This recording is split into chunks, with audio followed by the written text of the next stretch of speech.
I'm doing this now, trying to be funny, which means I won't be. Apparently, regular War Thunder, there's been a huge thing about, like, no one plays Naval, and because it took them forever to add battleships. We've had battleships for a long time. Oh, that guy's the worst. A lot of people don't know how to play, because they seem to constantly be going for, like, your bridge area. All you gotta do is just the ship version of an ammo rack, which is a magazine hit. Like this. And you do that much damage. That's the percentage of crew they have, and you're supposed to get that down to 0. There's basic rudimentary, like, you know, some modules you can do damage to, but it's not World of Warships. It's better. But What? it's still very arcadey. Yeah, you can damage different modules. The number on the left is how much crew you have. The number on the right is how much crew you have that is injured but can be replenished. It's confusing. Just have fun and watch it. She's not going to be as good as she could be when I get her engines upgraded and her damage upgraded fully. Similarly to World of Warships, War Thunder continues the tradition of naval maps being way too close ranged and so many islands in the way. Like, most naval battles are not like this. But most naval battles are individual ships anyway. Yeah, first ammo rack, second ammo rack. On this guy, I can do 3, 4 ammo racks, unless he's dead.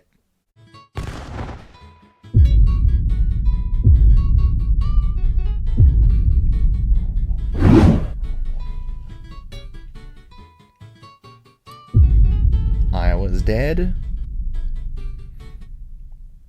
Congo. Hey, looky! The destroyer line, you know, it starts with the Fletchers. You don't have any other USS destroyers.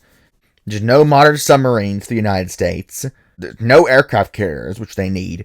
And it jumps from North Dakota to Iowa. Where's North Carolina? Where's the South Dakotas? Where's Tirpitz is rank 4, and Bismarck is rank 5. And they don't buff Bismarck, as far as I can tell, because Tirpitz has her torpedoes. Bismarck doesn't have the torpedoes. Bismarck apparently has better AA, but the higher rank ship is objectively worse in this case, which I think is just bizarre. The Japanese Navy's whole thing was they wanted their ships to be qualitatively superior on a ship-for-ship basis. And, you know, whether that works in grand strategy or build strategy, or, you know, the Kantai-Kessen and the decisive battle thing, in terms of a pure ship-for-ship, like, you know, top trumps matchup like this is, they're very good. No problem then!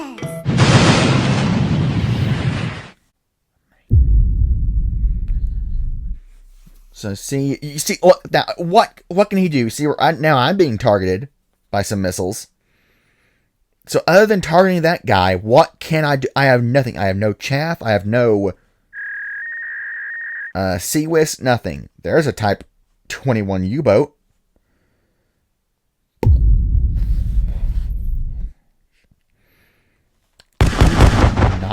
He's not submerging.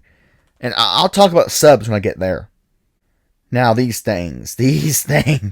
Activate proton cannon! Be gone. You're all mine, Unicorn! That's the one thing that they have that balances these guys. They're quick so they can escape, especially if they pop smoke. But they're...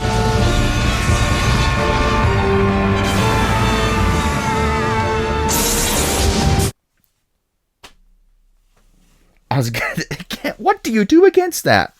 None of the subs can run very long at all underwater. Not hours, not, you know, like minutes, which isn't realistic. You can only fire torpedoes when you're on the surface or at quote-unquote periscope depth. Just doesn't make any sense at all. And you just watch what happens when I go down to periscope depth. What I normally like to do is use my high speed on the surface to try to bob and weave. Okay,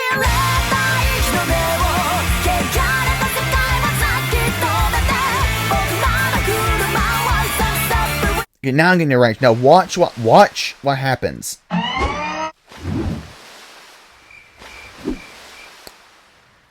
That's not periscope depth. As near as I can tell, they basically don't model like underwater fire at all.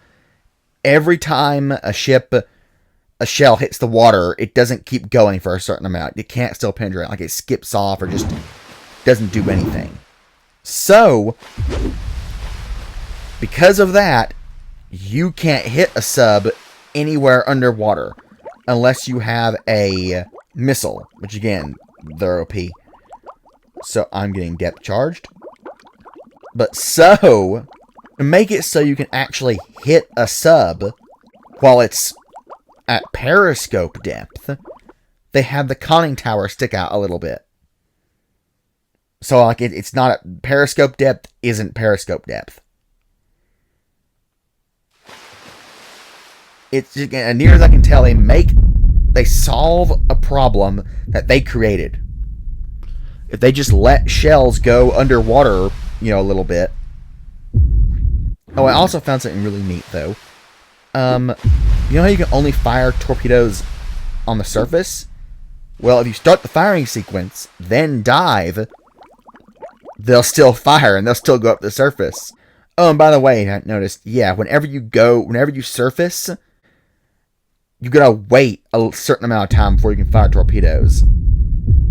You can do some funny stuff still, though, like this. You just sit up against a ship, and because they can't depress their guns, you're just like, hey, I'm your buddy now.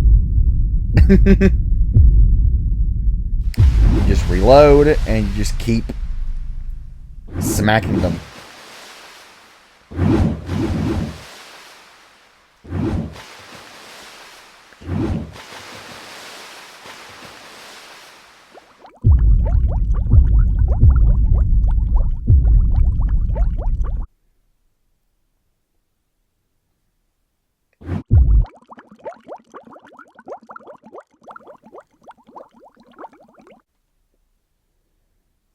Yeah, see, a lot of the times people will just forget about you.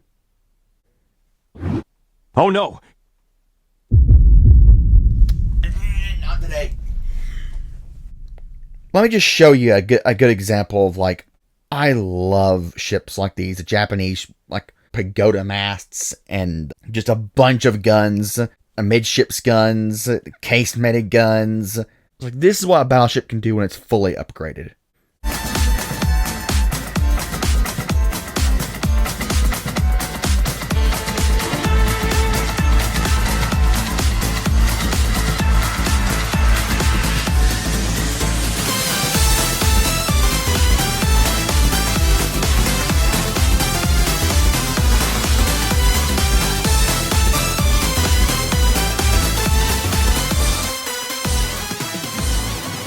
Then just set her on fire.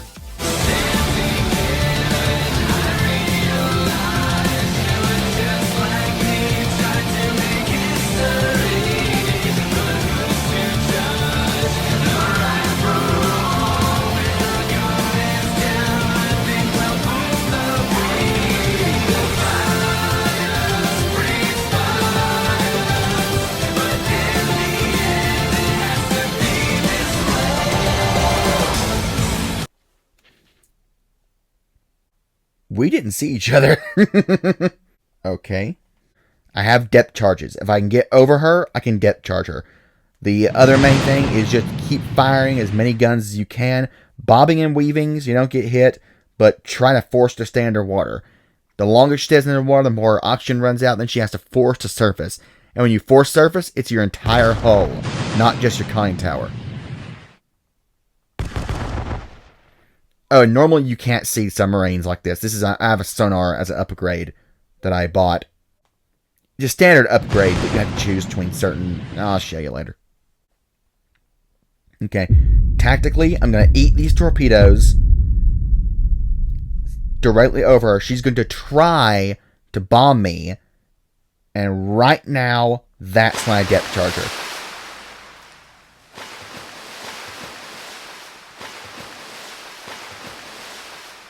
Oh yeah, then she force surfaced, and boom, depth charges. See, sometimes in these battles, you have to learn when to just eat damage, because you know you're going to just survive. There we go. You see here, I can choose sonar, fire protection, storage, wetting. I choose sonar because the others aren't as important as sonar. So yeah, that's what a good battleship can do. Now let's see what a battleship that just needs to be upgraded can do. If I have to suffer through this, you have to too. There's just not much to say when you're getting into action range. Especially when there's so much stuff in the way. Like, I'm in range, but it's just... hills. Alaska... Just quickly...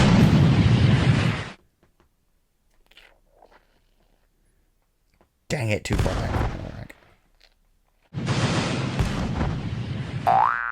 Most of that just hit the mountain. And as we know, an 18-inch shell would just bounce off a mountain.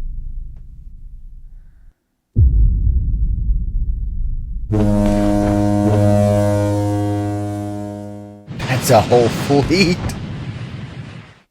I think I need to pop smoke. I need to get past the mountain so I can repair. I'm still in this fight. Somehow. Okay, now it's 3 versus 2. I might be able to catch her as she goes around that mountain. Yeah.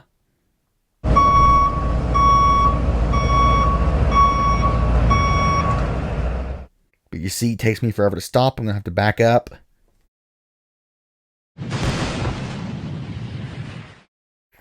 Now I'm going to have to go forward again. We're going to be circling this thing forever. I won't. My rival. I can destroy you.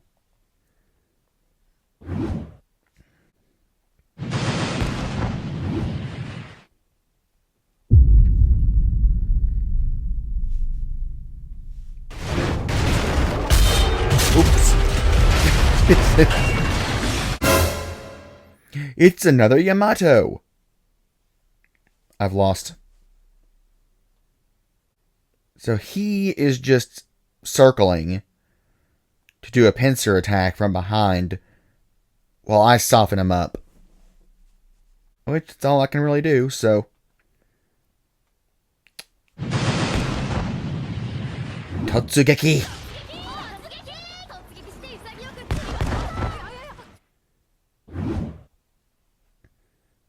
You see how much damage I just did there? She's still not aiming for my ammo rack.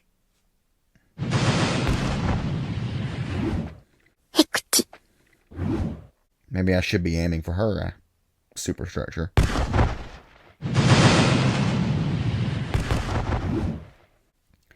She's just letting me cross her T. I think I'm gonna win this one. I thought I was dead, but I'm just... Okay, just pop your smoke.